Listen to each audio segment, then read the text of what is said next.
Ok, hoje capítulos 9 e 10 do livro de Josué, já avançando nesse processo da conquista da Terra Prometida. E nisso observamos uma lição importante sobre a relação que Deus queria entre Israel e os povos que habitavam a terra de Canaã. Deus havia sentenciado os povos de Canaã à destruição total. Isso não é uma questão só de tomar posse da terra, de alguma cobiça por parte dos israelitas, mas Deus já esperou há muito tempo para chegar ao momento certo de executar o castigo de nações rebeldes. Ele havia falado isso para Abraão 400 anos antes, em Gênesis capítulo 15, que a iniquidade desses povos estava aumentando e chegaria ao ponto realmente desse castigo.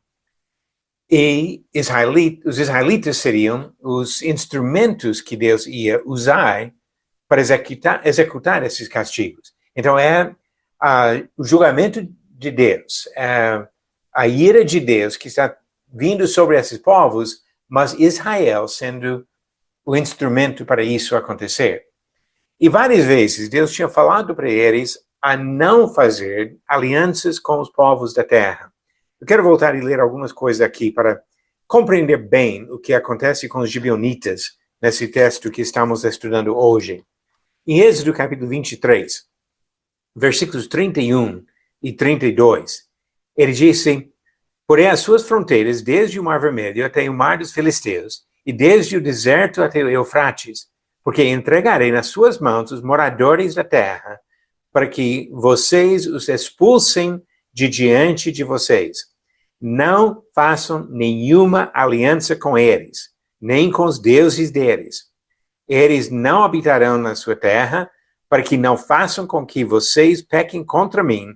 Se adorarem os deuses deles, isso será uma cilada para vocês.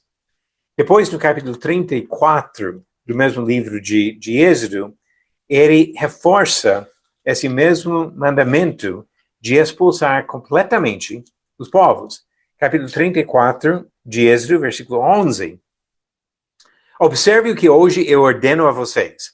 Eis que expulsarei da frente de vocês os amorreus, os cananeus, os heteus, os ferezeus, os heveus e os jebuseus. Abstenham-se de fazer aliança com os moradores da terra, para onde vocês vão, para que isso não seja uma armadilha no meio de vocês. E só mais um texto, Deuteronômio capítulo 7, frisando a mesma coisa, mas agora nos últimos discursos de Moisés. Então agora, questão de semanas antes da entrada dos israelitas na terra de Canaã.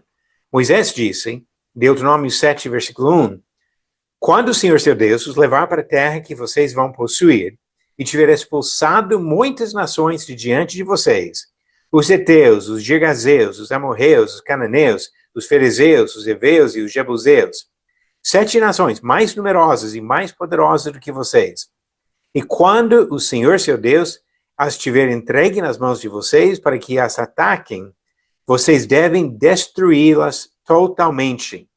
Não façam aliança com essas nações, nem tenham piedade delas.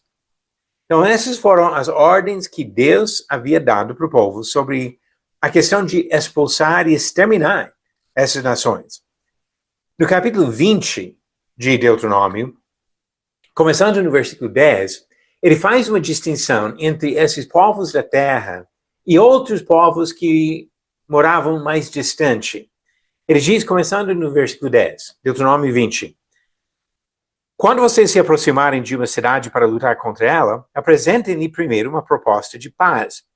Se a resposta é de paz e os moradores abrirem os portões, todos os que estiverem na cidade serão sujeitos a trabalhos forçados e passarão a servir vocês.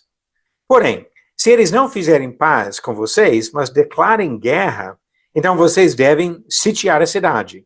E o Senhor seu Deus a entregará na mão de vocês, e vocês devem matar com a espada todos os do sexo masculino que houver na cidade.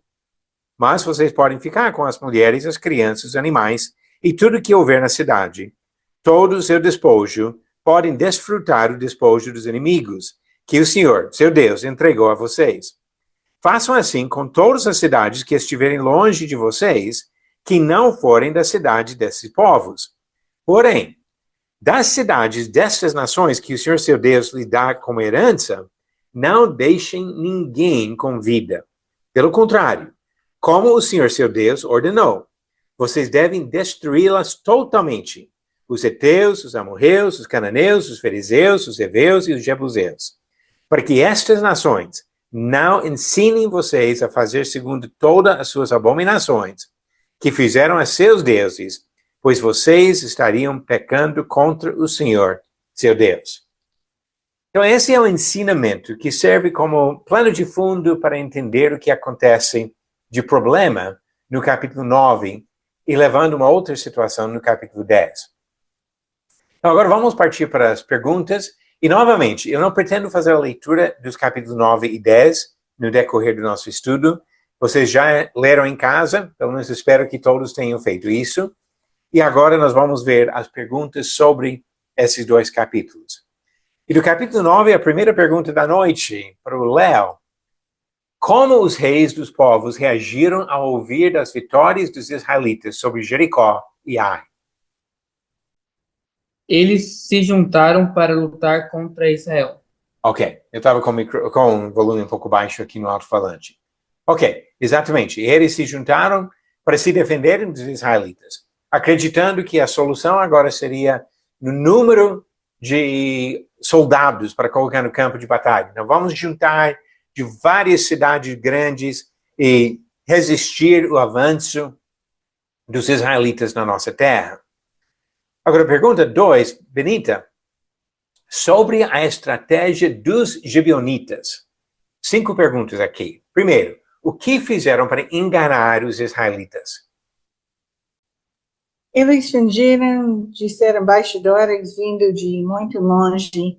Eles tinham sacos velhos, odres de vinho, velhos e rasgados, e cheios de remendas, calçados velhos e remendados, roupas velhas e pão seco e boleirado. Ok, exatamente. Tudo para indicar uma viagem longa. Lembrando que observamos em Deuteronômio 20, que se fosse de uma nação longe de Israel, eles poderiam fazer esse tipo de aliança. E parece que essas pessoas sabiam disso, que tinham espalhado a notícia dessas condições que Deus havia dado. Então, quando os gibeonitas chegaram, o que pediram a Josué? Pediram para ele fazer uma aliança com eles. Exatamente. Que fizesse aliança com eles. E como Josué e o povo reagiram a esse pedido? Falaram que ele começou falando como podemos fazer aliança com vocês, que talvez eles moravam perto, mas depois eles fizeram essa aliança. Ok, então inicialmente eles questionaram, mas acabaram fazendo a aliança, foram persuadidos pelos gibeonitas da veracidade da sua história. Embora não foi a verdade, mas eles acreditaram e Josué, um líder competente, e os outros líderes dos israelitas fizeram esse acordo, essa aliança com os gibeonitas. Agora, qual erro foi destacado nesse relato? Eles não pediram conselho do Senhor. Exatamente. Hoje em dia, Deus não fala diretamente conosco, como ele fez com Josué e os povos, o povo de Israel naquela época, mas ele deixou para nós essas escrituras para nos guiar. Quando nós chegamos a conclusões ou tomamos decisões não respeitando o ensinamento dessas escrituras, nós corremos o mesmo risco de fazer uma coisa contra a vontade do Senhor e talvez fazer uma aliança com o adversário do Senhor. Não devemos fazer isso. Devemos sempre respeitar o que Deus diz para chegar a uma conclusão justa e verdadeira. Josué não fez isso, os israelitas não fizeram isso e agora complicaram a situação. Então, quando descobriram o engano dos gibeonitas, o que os israelitas fizeram, Benita, e por quê? Eles não atacaram eles porque os chefes da congregação tinham jurado pelo Senhor que não ia. Ok. Eles reclamaram sobre isso, mas eles respeitaram a aliança, porque eles tinham dado a sua palavra, tinham jurado. Então, eles cumpriram a sua palavra, mesmo sendo uma palavra irrefletida. As condições foram enganados. Eu não sei quantas vezes eu já ouvi pessoas tentando justificar de quebrar uma aliança, dizendo que não entendiam o que estavam fazendo, ou foram de alguma forma enganadas em alguma coisa, até querendo quebrar a aliança do casamento, às vezes, com alguma desculpa assim.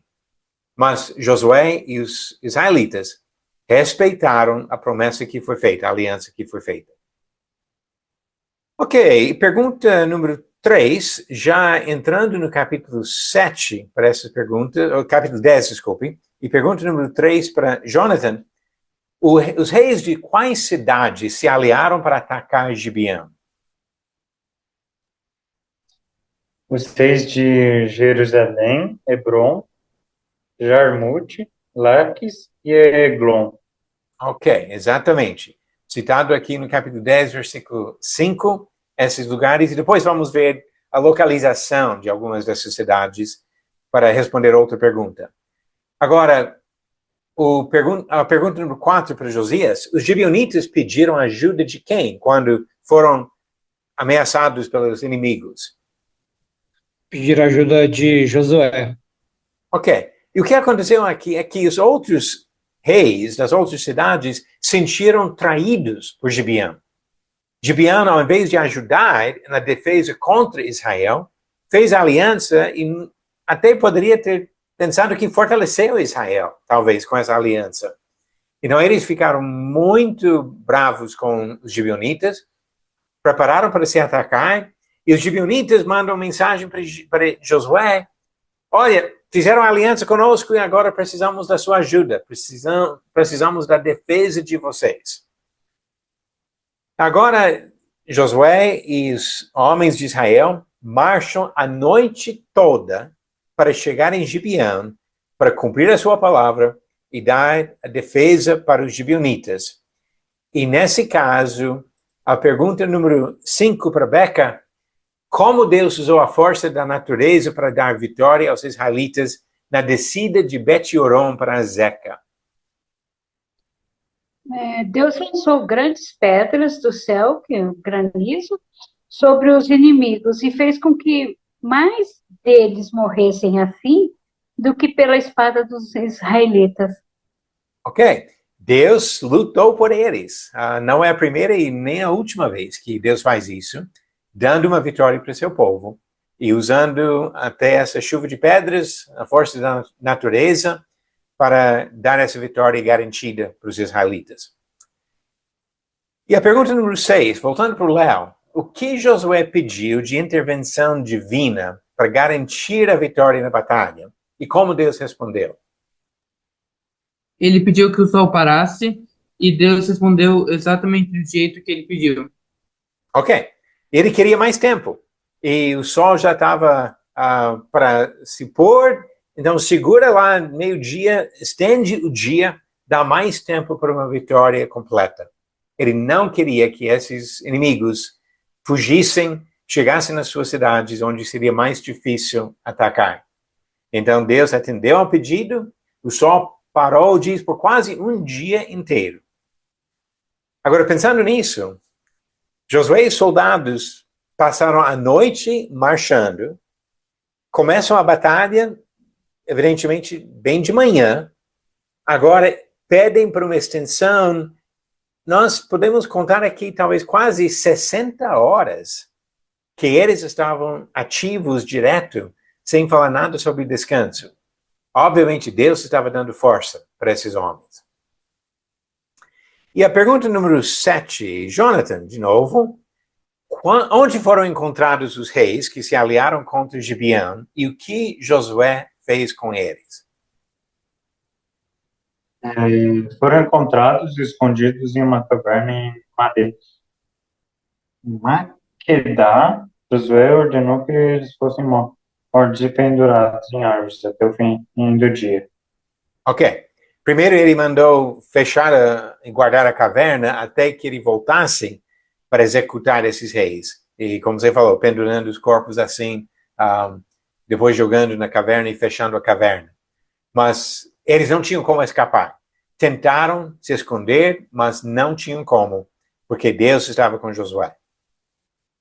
E a pergunta número 8, Beca, faça uma lista das cidades que Josué e os israelitas atacaram e destruíram nessa campanha. Eu coloquei o Maquedá, Líbina, Laquis, ou Lax, não sei como pronuncia, Eglon, Hebron e Debir. Ok, exatamente a mesma lista que eu tenho aqui, que ele cita que acabaram com uma cidade, foram para outra cidade, acabaram com aquela cidade, foram para outra, e cita todas essas cidades, e talvez mais algumas, do jeito que ele fala no final do capítulo, talvez mais algumas cidades das regiões, talvez cidades menores vinculadas a essas cidades principais. Mas realmente, trazendo o castigo contra esses vários povos. E lembrando que muitas vezes cidades eram reinos. Então, quando ele matou um rei, ele estava matando o rei de uma certa cidade. E destruindo a cidade, estava acabando com o reino daquele homem. Essas cidades tinham seus próprios reis, mas as pequenas aldeias ao redor, às vezes, estariam vinculadas à cidade. Então, pode ser que várias outras cidades menores foram inclusas nisso. E o ponto é que Josué e os israelitas estão tomando posse agora de uma região bem grande. Agora vamos passar para os desafios da noite. E pergunta número 9 para Bruno. Bruno, eu pedi justamente para procurar um mapa para determinar a região que incluía as cidades que se aliaram para atacar os gibeonitas. E o que você descobriu? As cidades que se aliaram contra Gibeão estavam localizadas na região montanhosa de Canaã, no território dos amorreus. Eram conhecidas como cidades-estados ao sul de Israel, incluindo Jerusalém, Hebron, Jarmute, Laques e Eglon. Ok, exatamente. Essa região que ele trata aqui. Eu peço desculpas que o mapa que eu achei para usar sem problemas de direitos autorais está tudo em inglês. Mas eu acho que dá para ver aqui os nomes dos lugares. Gilgal é igual, perto de Jericó. Fomos de Gilgal até Gibeão, é quase igual a soletração. Aí pode ver esses outros lugares que menciona. Bet-Horon, descida depois de Bet-Horon para Azeca, mais para o sul. Aí pode ver Jarmute, Líbina, Laquis, e Maquedá, e Eglon, Debir, Hebron. E usando como referência o Mar Morto, que fica do lado direito aqui dessa imagem, podem ver, até mostra aqui a posição de Jerusalém.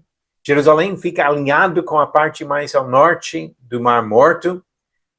Então pode ver, para ter uma noção que tudo isso envolve a região ocupada depois por Judá, Simeão e Benjamim, que seria a parte do sul, que depois seria até o reino de Judá. Na época de Davi, por exemplo, quando começa uma certa separação entre Israel e Judá, e nessa parte aqui seria mais a região de Judá. E depois da morte de Salomão, que foi dividido, de fato, entre Judá e Israel.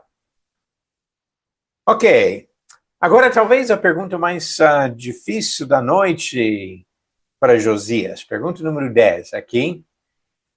Josias, eu pedi para dar uma olhada, porque circula na internet uma história dizendo que os cientistas da NASA estavam usando os computadores para determinar um certo momento para lançar um foguete para algum lugar.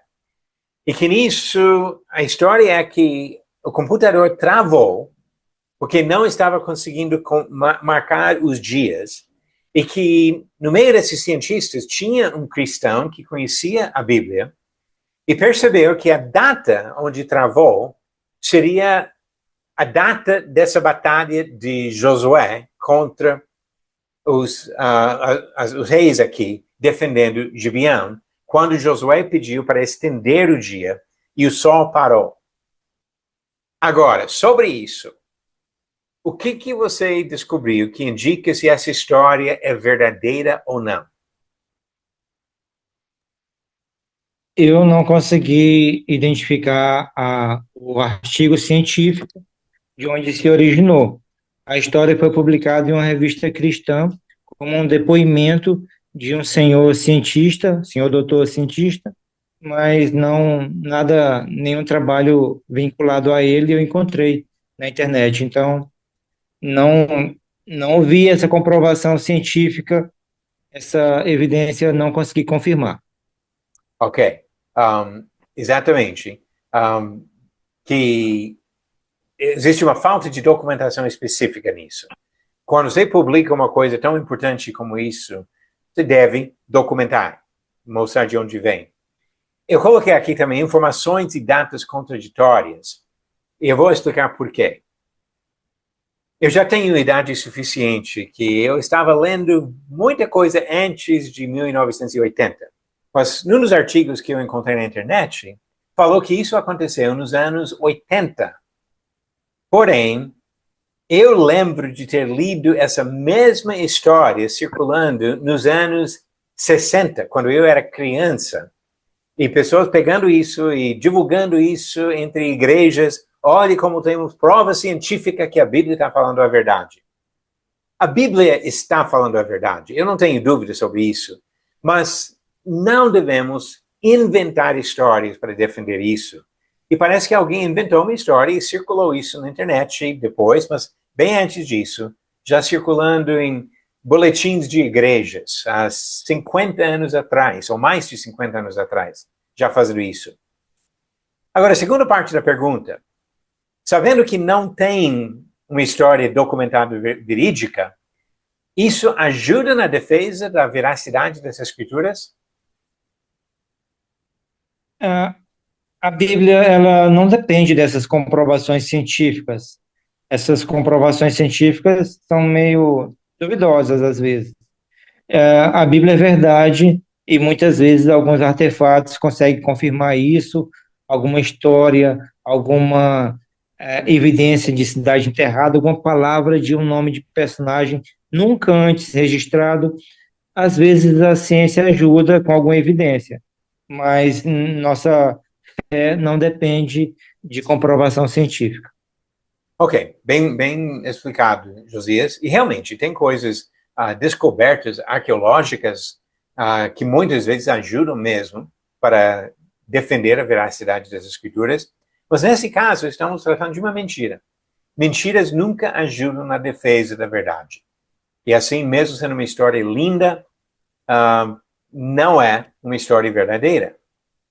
Então, o que nós aprendemos desse caso, Josias, sobre a importância de cuidadosa avaliação de evidências?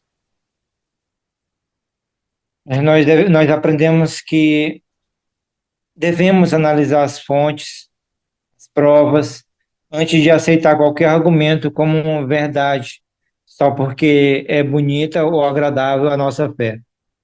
Ok, exatamente. Porque acaba tendo efeito contrário.